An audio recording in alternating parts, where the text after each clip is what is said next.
Hello and welcome to Real Crime Profile. This is Jim Clemente, former New York City prosecutor, retired FBI profiler, and current writer and producer on CBS's Criminal Minds. And with me today is... Laura Richards, criminal behavioural analyst, formerly of New Scotland Yard, and founder and director of Paladin, National Stalking Advocacy Service. And Lisa Zambetti. I'm the casting director for Criminal Minds and Beyond Borders, and I have a real interest in real crime and the minds that solve those crimes and the families affected by those crimes. So we're back again with another installment of our discussion about the Colonial Parkway murders. And with us is Bill Thomas, the brother of Kathleen Thomas, who was murdered on October 12th, 1986. Thank you for coming back, Bill. Oh, it's great to be here. Thank you.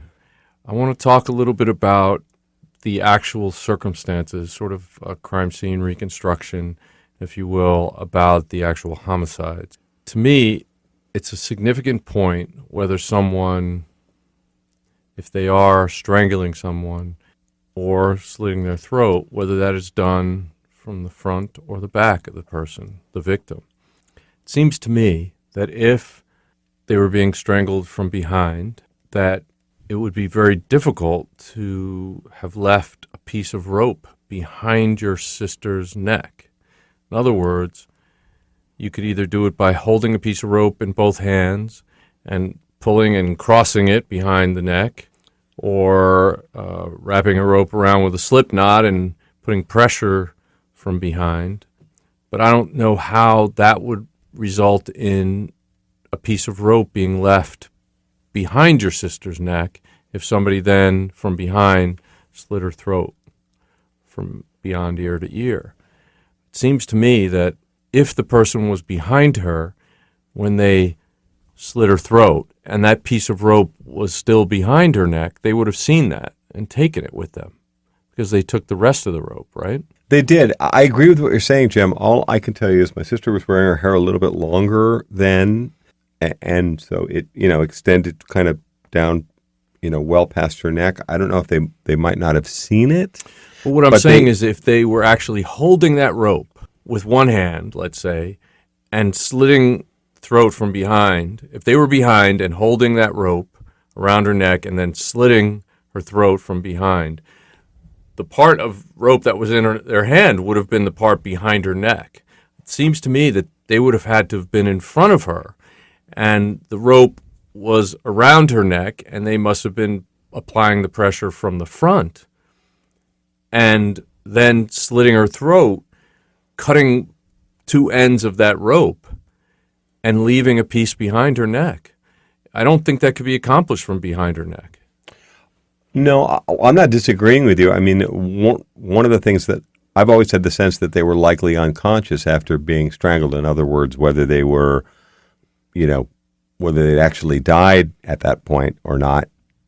But they might not have been conscious or moving. One of the things that we have learned in our investigations is that when somebody dies from when blood is cut off to the head and the brain, it can cause brain death after a certain amount of time. The heart, although the person could be brain dead at the time, the heart can still beat. It has its own electrical impulse, right? And it can continue to beat after brain death. So it's possible that somebody was brain dead and unconscious and yet still had the heart pumping after brain death for a certain number of minutes. But what I'm saying is just physically, if the person cut her throat from behind and this rope was still around her throat, then it's possible that they would have seen the rope that was there, that piece of rope that was left there. Yes, I've been told by the FBI that it was badly blood-soaked, so I don't know if that might have obscured things, and it sure does sound like things had gotten, very messy by that point. I agree. I think it's an odd little detail that this piece of rope was still there. Yeah, but all it does is, to me, it tells me that there's a probability, and I think a high probability, that her throat could have been slit from the front, and she could have been strangled from the front rather than behind. And it's just the way that that it ended up that gives me that impression. And I can't tell you, I can't articulate every single detail of why, but I believe that if this rope was still attached to her, it was stuck to her, then I think she would have had to have been facing the offender when the rope was cut. Otherwise, I just would see that the rope would either fall off immediately, or that they would have been aware of that piece of rope being there, that they were leaving a piece of forensic evidence behind that they didn't intend to. I mean, that's just my assessment of it. I don't know if you feel different, Laura. Well, I'm just thinking, it may not have fallen off. It depends what angle she was at and whether it was, embedded. I mean, with hair, et cetera, keeping things in place. And if she's at a certain angle, it may have just remained there. But I think certainly the way the throat was cut, I mean, to me, it signals silencing someone forever, particularly if she's already been strangled and asphyxiated to the point that, she's not conscious. It's something that it sounds like was needed over and above what was truly required, particularly if this person had full control of both of them at that point. It's the same with Nicole, and where I have seen it, in the case of Jane Clough, who was an A&E nurse, where she was stabbed multiple times, but he actually went back when he saw she was still alive and slit her throat in a similar way to silence her forever. And, it's quite unusual, isn't it, Jim, to have those characteristics, and with two females, who are in a lesbian relationship together. It's very unusual when you put all of these things together. But it certainly does, to me, talk about, sort of hatred, rage and punishment. Yeah, some of the profilers have also said to me that they thought there might be some significance. Again, I'm not saying this is my opinion. I'm just reflecting what they've said. That putting Kathy's body in the trunk, if you will, in the hatch, that was somehow more disrespectful than leaving Becky's body, sort of on the diagonal across the back seat. That may have actually had some significance to the killer. To me, just the logistics of folding up someone who was that tall and her legs were long, and it seems like a significant effort to put someone in that position. Again, if two people were moving cars and that sort of thing, maybe this has more to do with the logistics of moving the Honda and perhaps using another vehicle. It could be something as simple as that. It's effort and it's time spent too, because the longer this person is at that scene, although it may be quite remote and isolated, but there's still a chance that someone happens upon. So Sure. even the kind of the tidying up of putting them in a car, Right. of taking that time and spending that time, it certainly feels much more directed at Kathy, all of these things considered, and without the sexual assault, with them being fully clothed and there being no sign of a robbery, which tells us about, the selection primarily probably towards, Kathy, but certainly the hatred and rage much more directed towards her. Whether, it's just a logistical thing of putting them both back in the car, and actually it's not really thought through who goes where, but it's about getting away at that point, because we don't know whether anybody else is heard in that particular area at that time. This would take a little bit of time to do. This isn't a quick contact crime that, is over within minutes. This is somebody spending time here, as well as, pouring whatever the substance was on top of them, pushing the car over.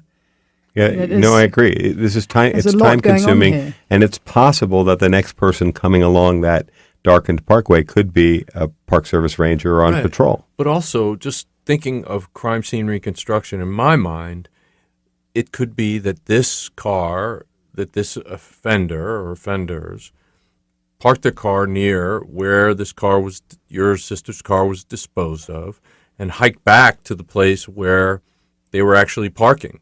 And then stuffed them in the car in the place they did, and then drove the car to that point and pushed it down the hill.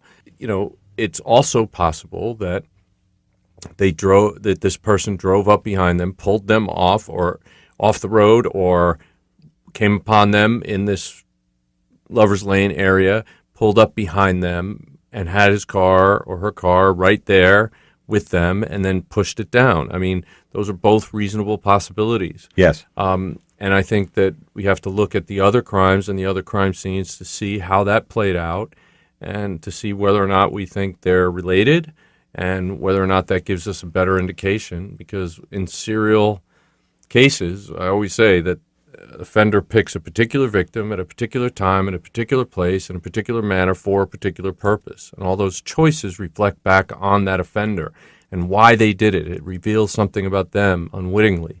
Now, So- Jim, see, I'm going to ask you a question because I noticed just then you said his or her car in terms of the offender. Yeah. Well, I didn't want to. I don't usually like to make specific statements about that, but it is possible in this particular case, because your sister was in a lesbian relationship, it is possible that the offender could have been a female, could have been a jealous female. That's correct, and that is something that they did look at. I think it's actually healthy, particularly when you're talking about two women that are involved in a romantic relationship, that you can't rule out the idea that another woman could have committed this crime. And I certainly don't want to be the guy that's falling back on sexual stereotyping, saying, "Oh, a woman couldn't have done this." I have a hard time picturing anyone doing it, male or female. Mm-hmm. But if we're going with the theme of this being Kathy, who received the most dramatic and horrific injuries, the fact that she had what looks like defensive wounds, it could be that it's somebody that directed that anger and rage at her. And certainly, if I would look at suspects who would be male or female who might have some reason to be angry at her. And of course, if we were thinking, you're muting female, but if we were thinking female, then of course that would probably change the dynamic, and certainly in terms of weapons, to control two females who are physically quite fit, it would probably talk more towards, a gun being used as well. Mm-hmm. Not exclusively, but you always have to keep an open mind in these things. Right. If there were a sexual motivation, then we'd be going down much more the path, if this was a sexually motivated crime on two females, of a male offender. Right. And that's not being sexist or having a stereotype. It's just what we know about sexually motivated crime, not exclusively or exhaustively, but to carry this out in this way if there were sexual violence. But obviously that is absent, so that's an important thing to acknowledge. So I think where we are when we're looking solely at your sister's murder and Rebecca's murder, that there is a possibility that this was committed by a male offender or a female offender. I just don't see enough to tell me that it's multiple offenders.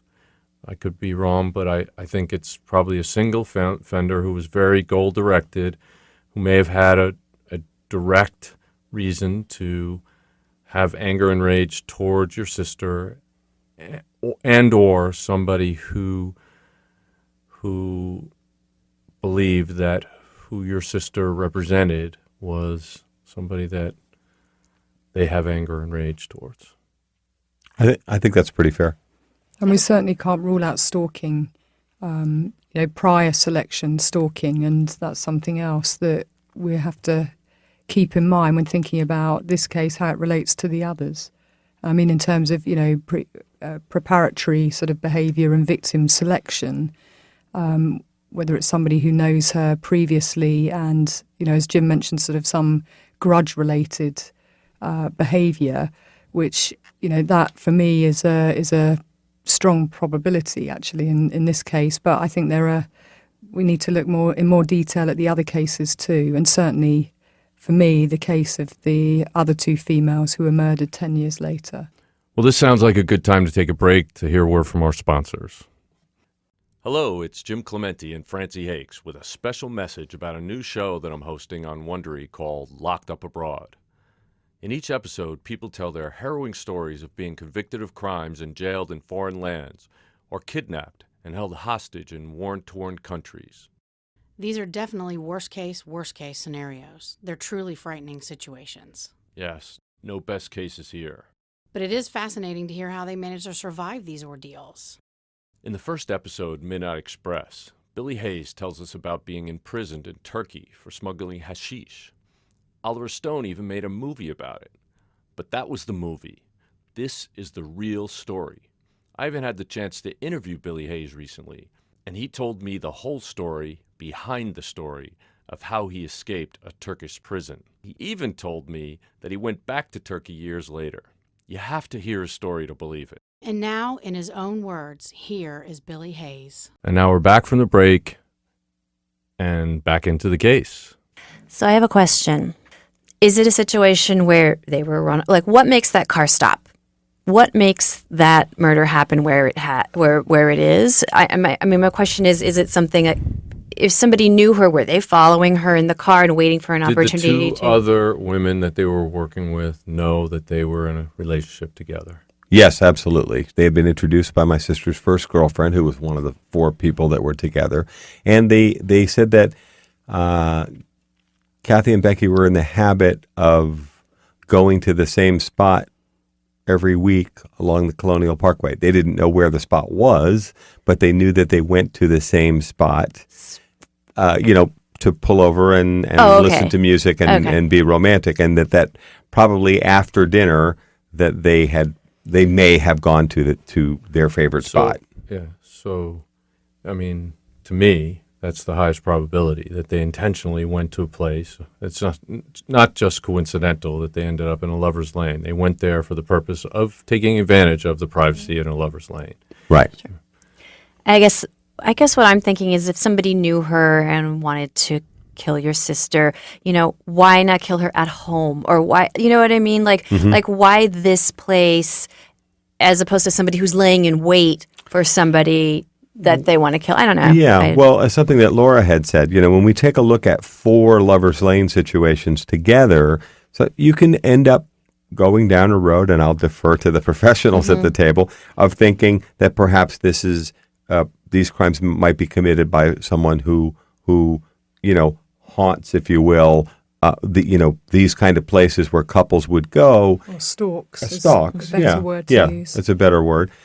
And would attack these people perhaps more or less at random, versus someone that might know Kathy or Becky or both of them and have a grudge, whether it's jealousy. There's a lot of different motivations, of course. So, I don't know. In other words, there'd be other opportunities, I guess. The one thing about the Colonial Parkway, as I understand it is a pretty isolated place at night and pretty quiet, and you're not likely to be interrupted. I do want to be clear here, though, that as I understand where the crime took place, it's not that far off the surface of the roadway. So in other words, that what we were talking about a minute ago about the idea that someone might come along in a car who could be a National Park Service ranger or could be just a passerby, they would probably, if the crime took place fairly close to where the car was found, that would probably be visible from the surface of the parkway. So there's some risky behavior going on here. Were there any other precursor offences there at all? I mean, normally we tend to see sort of some precursory sort of behaviours, other people being approached, or was there anything that Well, went on prior? some of this gets mixed in almost with urban legend. Laura, it's kind of frustrating, but there were a number of reports of people being pulled over on the parkway, and again, it's a little hard to tell, particularly with the passage of time, whether people are talking about before or after the Parkway murders. But there were reports that some people had been pulled over by people purporting to be police officers who might not necessarily have been. As a matter of fact, it's in the press back then, they actually asked people along the Parkway to not pull over until they drove to a populated location. People remember the local law enforcement instructing them, if you're concerned, which I know we do now, but this was much less prevalent then, don't pull over on that lonely stretch of road. Drive to a place where there, are people before you pull over. Yeah, and you may not be aware of this, but Laura and I were talking about this as well, that there was Highway 29 murderer who, it's more northern Virginia, but It was called the Highway 29 Stalker, wasn't he? The Route 29 stalker. Stalker, that's right. And I remember because one of the women that was almost pulled over by this person, or attempted to be pulled over, was the wife of an FBI agent, and she had been instructed by her husband not to pull over if anything happened, and she didn't, and eventually the car stopped. They put on a flashing light to make it look like they were in Virginia. Those are blue flashing lights, and tried to get her to pull over. She did not pull over, and eventually the car pulled away. But at least one woman was killed on that stretch of road, and they believe it was under the same circumstances. So that's not too far away from here. Obviously, it's a ruse that can be very effective. But why would you do this out in the middle of nowhere? Because you're much less likely to get caught. Where was your sister living at the time? She was living in Virginia Beach. But where was she living? What kind of physical... An apartment. With other apartments around it. Yeah. And her girlfriend was at school, Was right? actually living in a dorm at Right. William and Mary. So that's why you would do it there. And this, by the way, one of the reasons why they went to this place was because it was about a 45-minute drive each way over to Kathy's apartment at William and Mary. So maybe on the weekend they might have gone over there, but it was an awfully long way to go on a Thursday night. And then remember, Becky had to be back the next day at William and Mary on campus to attend this class. So we're talking about an hour and a half round trip. It's a long way to go. And at the same time, and talking to Kathy and Becky's friends again recently, they reminded me they didn't necessarily want to be seen on campus together all that much. Again, it's 1986, it's Virginia, it's William and Mary. Being a lesbian couple is not something that was particularly common. So this idea of them going to this place to be alone, it begins to make perfect sense, because people have said to me recently, well, your sister's 27 years old, and she owned a house, and then she had her own apartment, and why is she behaving like a teenager? Well, I think something about an hour and a half round trip. And it isn't necessarily that they were involved in, the throes of passion. They might have just gone to talk and kiss and listen to music. Young people are going to do what young people are going to do. They may have gotten food and something to eat and then headed over there. Yeah. It's just, and they weren't necessarily acting like teenagers. But Rebecca was 21. She's a college student, right? Yeah. So they were acting like college students, and one of them was. So I don't think that's a far stretch. But the point is that there was a very high likelihood, especially given the information from their friends, that this was deliberately where they stopped, or some place along this highway is where they stopped on a regular basis. And it's possible that because the person could have been stalking them, that they knew where they would be going and could lay in wait there. Or it's also possible that somebody sort of laid a trap and they fell into it. We don't know. But we will know more as we look at these other cases and compare and contrast. Mm-hmm. Things that stand out to us will no doubt give us some confidence in one of those scenarios or another. Just one last question about the car. So if they're parked there and it's at night, you can't necessarily see who is in the car. You don't know if it's two women, a man and a woman, or whatnot. Is that correct? I would say so. And some people have said to me, again, people toss out ideas that, someone might have been, if it was a peeping Tom kind of situation, that they might have been outraged that two women were kissing or whatever, as opposed to a man and a woman. But yeah, you probably would not have been able to tell. Well, unless you got up close. Or, like you just said, they could have been stopped and listening to music, making out. And if the music is on, it's possible that the radio light is on or the interior lights are on. If the car is going, so they may have been able to see more than you think. And we can't make assumptions about that one way or the other because we don't have the car, we don't have the crime scene photos, Right. we don't know what the condition of it was. But if at there's the time. music on, then maybe you don't hear an approach. You're kind of into the thing that's going on inside the car and you don't hear an approach. Yeah.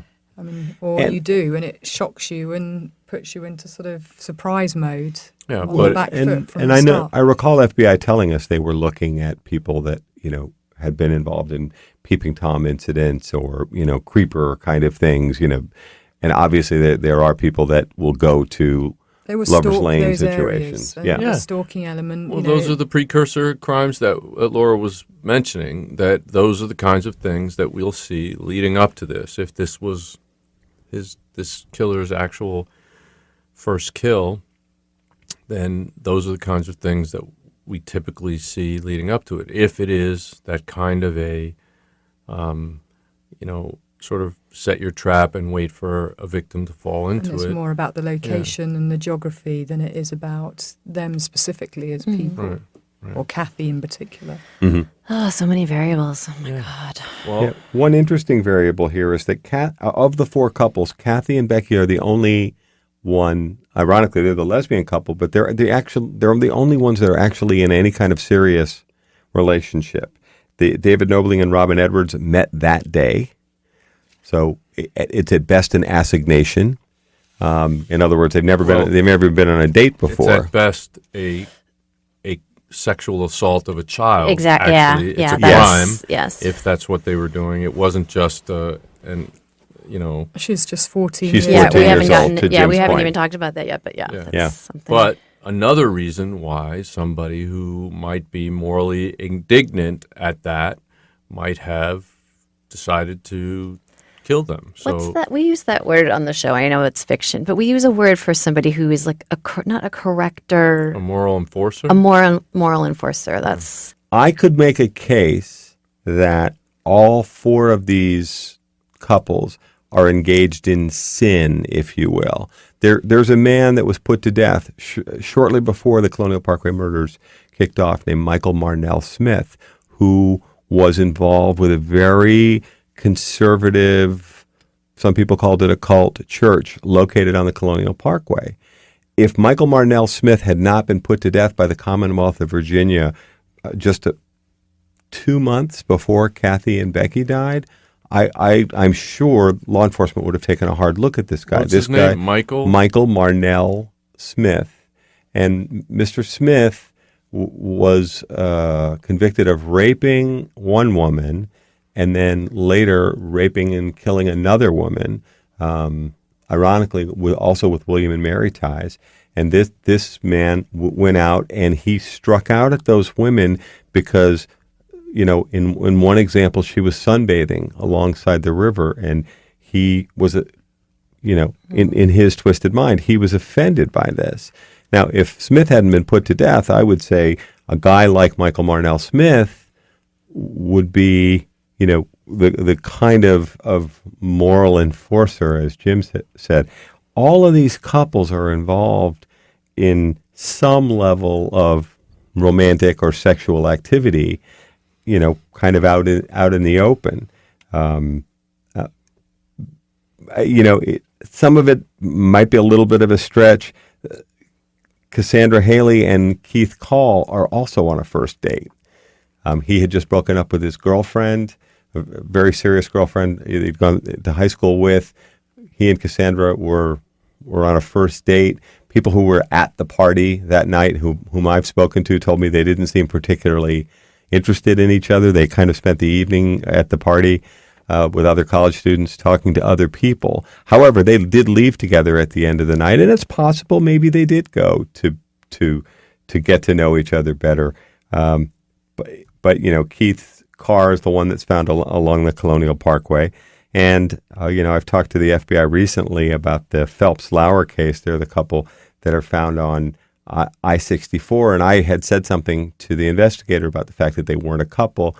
And the investigator hesitated and said, well, we think there may have been something going on there. of a sexual nature. And in several of these examples, there's clothing found in the car. Back to the Call Haley example, where his Toyota Celica is found along the Colonial Parkway. There's a substantial number of articles of clothing found in the car. Now, it was a cool evening in April. There was some theory that perhaps they went skinny dipping, but on a rainy, kind of misty night in April when the water temperature was in the 40s, I don't think so. But they might have been fooling around, or they might have been, they might have been forced to disrobe. Right, but I mean, you mentioned Michael Marnell Smith, and you said he was put to death a couple of months before. Well, somebody might have been pissed off that he was put to death. Well, for enforcing morals, and they might have Picked just up where he left Yes. well, without pointing fingers, Michael Marnell Smith is from a family of 12.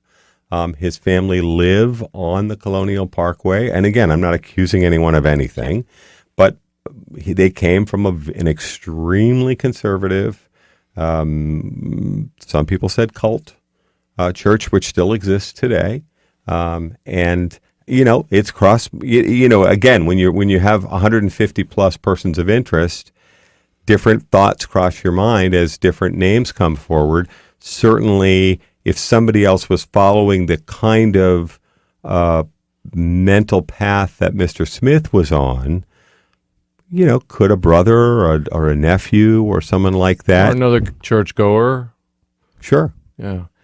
But here's a family that actually owned the land that the Colonial Parkway runs through, who obviously have been there for many, many years, and they have a very strong attachment. And based on what I've read about Mr. Smith, he did not approve of what was happening along the Colonial Parkway, and that's why he lashed out. Right. Well, and that may or may not have anything to do with these cases. So this seems like a good time to take a break. So here's a word from our sponsors. So now we're back and we're continuing our conversation. Sorry that we're rehashing all these very painful memories, I'm sure, for you. And I know it was difficult for you to travel back in time in Virginia and actually visit the site where your sister's body was found. Tell us about that. Well, it wasn't all downbeat, because I did have an opportunity to meet a lot of great people, many of whom I had this, internet and sort of web-based relationship with, phone and, Skype and Google Hangouts. And it's so much more meaningful to meet people in person. They were also wonderfully supportive. And I learned a lot from going to the 4 sites and understanding a lot more about kind of the lay of the land there in Williamsburg this past week. And you mentioned before to us that there were some new things that you learned, that actually you realised that some things that were in your head weren't quite factually accurate. Can you just tell us a bit about that? I had thought of these 4 crime scenes, 2 on the Colonial Parkway, and then one at Ragged Island, and then one on I-64 up in New Kent County, as being really far away. But when I actually, fired up those addresses and put them in my GPS, I was in both those locations in a half an hour in either direction. So they're not like right next door, but they're not very far away. And if you think about these crimes taking place, for the most part, late at night when traffic is light, really not that far away. Right. I mean, that's why going to the scene just tells you so much more. But certainly, offenders do travel too. So where they may start out offending and they may start to move their geographic sort of spread, if you like, and it depends whether they're going after a particular type of victim or whether it's the geography. So actually, that's very helpful to know. It's incredibly valuable to go to the place and stand there and walk around and think about what transpired there and what happened at that location at that time. Now, and best at the time that it occurred. So whether it's, in the summer or whether it's in winter, but actually at the time, in terms of to the hour, whether it's at night, whether it's early in the morning, that tells you an awful lot. It's the same concept of going to buy a house. When you walk in, you want to go and see it, but you want to go there at different times throughout the day and the night. So you get a sense of how loud is the road noise, how loud are the neighbours, what's going on in the streets. It's the same sort of idea. Yeah, I remember my younger brother renting an apartment in New York City, and the first time he was there at night, he discovered that his block was occupied by ladies of the evening, which hadn't occurred to him until he got there. He already had put the deposit down. Too late. Too late. So those kind of decision making, you know, and what's going on at the time. Is it a busy place? Is it a quiet place? Right. What kind of noises? You know, are you likely? And you said it when you talked about Kathy, you know, just how close that was to the road. Mm-hmm. You know, and how you can really hear vehicles. Right. You know, and these kinds of things, because it tells us, were they likely, you know, where they parked up there? Jim asked the question, was there somewhere else that was much more secluded that Right. actually would have afforded them more privacy for them to go? Right. The nuanced details. So, for example, the two Colonial Parkway sites, first takeaway, as soon as I got there, I said, killings didn't take place here. It's just too close to the road, too exposed. There's just the off chance that someone may come along. In the other two examples, in New Kent County, it's way out in the country. It's close to a major highway, but it's very quiet. And the same thing with the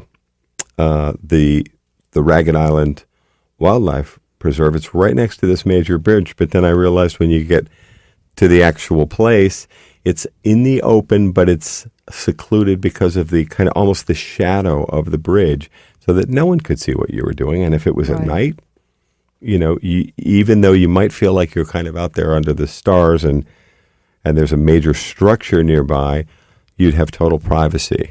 Right. And Bill, I'm sorry. I was just going to say, and what else was new to you in terms of what you held in your head about what you thought, and what were some of the new bits of information that actually challenged that or made you think differently? Well,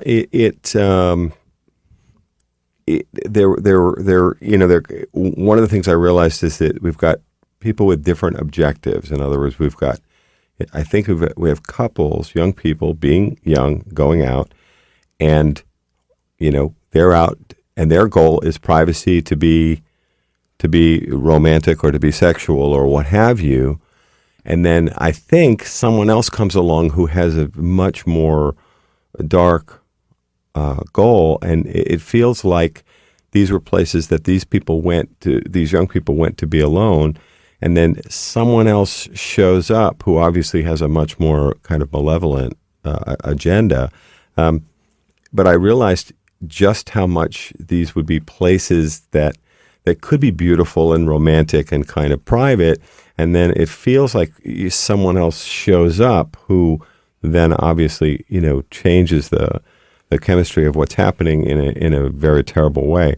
And I hadn't really quite grasped that these would be places that a couple would go to, you know, to be, you know, romantic, and that part was sort of a kind of a mental adjustment for me. Right. And would you just happen upon these places? I don't think you would. I think you'd have to know your way know around. they were there. You'd have to know your way around. There is something odd about the Colonial Parkway. I said that it's very limited access. It even more so than a highway. In other words, you know, on a highway in the U.S., you get on and you get off, and there are these exits. With the Colonial Parkway, it's kind of this. It's often quite narrow. In other words, it's hemmed in by the river, and there are these fences for these military installations that are quite close by, and so the National Park Service built the parkway, and it sometimes gets quite narrow, only a few hundred yards, and then other times it expands out. But something that did occur to me, it's kind of this narrow chute, and there's a very limited number of ways to get on and off the parkway unless you have a key to these gates, which, you know, park rangers and folks like that would have. But everybody else, it's kind of odd. You get into this chute, and then you really have a very limited number of ways out. So it actually occurred to me, I don't want to be overly dramatic, but I actually had the thought, it's a little bit like a killing ground. In other words, you're kind of fenced in. Trapped. Yeah, you're trapped. There are typically, there'll be a fence somewhere back in the woods and I'm talking about, you know, 6 feet tall, and then the river or something like that, or a marsh on the other side. And it occurred to me, you know, once you're in, you kind of can't get out until you go a couple of miles, 3-4 miles down the road to the next exit. and then there might be another one, but it might be a couple of miles more. Excuse me. That was very striking to me. So points to local knowledge. It does. I think you'd have to know your way around, and you'd have to know where to look and where these young people were going to be alone. I mean, local knowledge, or, if you're drawn in by the victim, as in you're following them because you're targeting them, then it's high risk in another way. If you're going to be boxed in, or you're going to go to an area that you know nothing about, and you're going to, you have a plan in your head of what you're going to do, but it's a risky location in some senses. Well, and I used this kind of very similar language. I said to one of my guides, when we were at one of the sites, the Ragged Island site, I said, there's only one way out. And they said, exactly. And I said, this is really risky. I'm talking about for the killer now. In other words, a killer has to, I think about, how do I get away? There's only one way out of this place. And I said to my guide, this is really, really risky. And they said, exactly. That's the point. They may enjoy that this isn't a place like on a city block. You could go a dozen different ways and move away from a crime scene quickly. This is one of those situations where if you were on foot or in a car, unless you had a boat, which I think is extremely unlikely, like in the Ragged Island example, if you were down this road, which is maybe 50 feet wide with fences on either side, and I'm told it had fences back then too, because I was always asking, well, what was it like back then? That sort of thing. Like, in other words, am I looking at it here in August 2016? Is it the same basic layout as it was back then? In some cases it's changed, but in many cases it had not. But when we got down to the place where they think that the killings took place, I said, there's no way out of here for the victims. But at the same time, I think the killer has to at least be thinking, killer or killers have to be thinking, how do I get out of here if the good guys show up? Oh, absolutely. The cops. I mean, that's all like part that. of offender decision making that we take into account of what would, be their most obvious decision. So it could be very risky, or they're very confident. They're very confident about the execution of what they are going to do. Yeah, and don't totally discount the thought of a boat, because you said that people are over there fishing and so forth, and obviously it's a major waterway. The Chesapeake Bay breaks off into the York and the James Rivers. So, I mean, there's hundreds of thousands of boats that have access to that area. So people live on boats. People spend a lot of time, and certainly. Would it arouse suspicion, a boat? No, not at all. As a matter of fact, in one of the reports that I did this week, this was for television, and of course, they're doing the video thing, and I was just answering the questions, and I was focused on that. And they said, oh, we got this beautiful shot, Bill, when you were talking, a fishing boat went behind you. So Jim's right. There were boats everywhere. So I can't rule it out, but I was very struck when we got down to this kind of beach area that was hundreds of yards away from where the car was found, and we walked there. It was kind of it was like a chute. That was the word that came to mind. It was like a narrow, kind of almost a pen like but feel. Then any offender would know that that's the only direction that they had to worry about being disturbed from. You're absolutely correct. And we also have to think, we call it hiding in plain sight, or, part of the street furniture, or in this case, river furniture. The things that you're just used to seeing commonly actually do not arouse suspicion. And of course, you can get easy entry in without being noticed and exit without being noticed. Right. No headlights, no car tires, no noise. Mm-hmm. It's just part of the routine. Doesn't arouse. And people, look at this lovely picturesque fishing boat going by. It just doesn't arouse suspicion, because it's just what you would expect on a river. Yeah, absolutely. One other thing too, the meeting with the FBI. I spent 5 hours with them one day and 4 hours 2 days later, which was, amazing. And they answered a lot of questions. I can't get into all the details here, but so the 2 separate days you met. 2 separate days I met with them, and. It was really super helpful from my perspective, and I was so impressed with the team too. Every single person I met in that office, they were incredibly knowledgeable about the case. They knew who I was. They knew who Kathy was. So that felt really good. Also, talking to really smart people who have a great understanding of the case and have, not everybody marches in lockstep. There's a lot of different ideas. And almost everything that the FBI experts said to me at the end of, a segment when they were offering, what their thoughts were about the case, they would say, but I could be wrong, even to the point where I would start to laugh. But the truth is, until you're able to sort this whole thing out, some very, well thought out, impassioned, committed people, delivered different perspectives on what they think could have happened in the Colonial Parkway murders. But, at the end of it, and you're like, wow, I'm convinced. But they would smile and say, but I could be wrong, because, as you well know, they could. There are theories and hypotheses, and you have to test out those things. But I guess, I know, for you, it must be very reassuring to know that you have committed individuals who understand the detail of the case and who are committed to actually solving this after all these years, that it's no longer a frozen case. Right. I would say it was one step back from cold, and now you said it was very hot in Virginia, and I was hoping that the case has become a hot case too, which is what you want it to be investigatively. And it felt good, and they walked us through where they were with, moving different forensics tests forward and sending, sending in lots of material from the case, which are held at the FBI field offices into Quantico for testing, and they walked me through, what our status was. Sometimes it's frustrating because cold cases are the lowest priority, which I understand. Nothing's going to bring back any of these 8 young people. So, and as Jim has mentioned on these podcasts, we have threats to real life people, including, America in general. So I haven't lost sight of that. Yeah, but I disagree. This is a public protection issue. Whoever this person is presents a risk to other people. I'm not saying that. I'm saying that there are priorities. And because after 9/11, the FBI pulled back significantly from criminal investigations.